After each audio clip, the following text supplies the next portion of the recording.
100% சக்கரை நோய் வந்துருச்சு எல்லாருக்கும். யாருக்காவது சக்கரை நோய் இல்லைன்னு சொல்லுங்க. இருக்கு, அதான் 199% வந்துருச்சு. சக்கரை நோய் இருக்கிறவங்க எல்லாம் அரசு மருத்துவமனையில மாத்திரை வாங்கி சாப்பிடுறோம். வசதி இல்லாதவங்க, வசதி படைச்சவங்க தனியார்ல வாங்கி சாப்பிடுறாங்க. இப்ப அரசு மருத்துவமனைக்கு போனா வரிசையில நிக்கணும், நோட்டு ஒண்ணு கையில வச்சுக்கணும், புத்தகம் மாசம் மாசம் வாங்கணும். நீ சோறு திங்கிறியோ இல்லையோ மாத்திரை சரியா திங்கலைன்னா சக்கரை குடிக்கிறோம், சக்கரை கூடிடும். ஆமா, நியாய விலை கடையில வேணா குறையும், இங்க கூடும். அப்புறம் சக்கரை கூடுமே அப்படின்னு ஐயா அந்த மருந்து மாத்திரை கொடுக்கறவங்க சொல்றாங்க. நான் என்ன கேட்கிறேன், மருந்து மாத்திரை கொடுக்குறீங்கல்ல, 6 மாசம் 1 வருஷம் 4 வருஷத்துலயாவது இந்த தீந்துரும், ஒன்னும் பிரச்சனை இல்லை, சாப்பிட்டு முடிச்சிருங்கன்னு சொல்லுதா மருத்துவம்? இல்ல, சாகிற வரைக்கும் நீங்க சொல்றாங்க.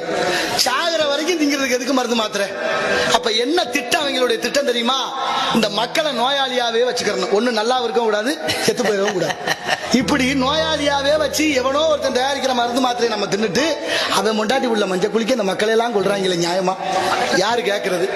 சின்ன பிள்ளை கூட வந்துருச்சுங்க, பச்சை பிள்ளை கூட சக்கரை நோய் வந்துருச்சு. 100% சக்கரை நோய் வந்துருச்சு எல்லாருக்கும். யாருக்காவது சக்கரை நோய் இல்லைன்னு சொல்லுங்க. இருக்கு, அதான் 199% வந்துருச்சு. சக்கரை நோய் இருக்கிறவங்க எல்லாம் அரசு மருத்துவமனையில மாத்திரை வாங்கி சாப்பிடுறோம். வசதி இல்லாதவங்க, வசதி படைச்சவங்க தனியார்ல வாங்கி சாப்பிடுறாங்க.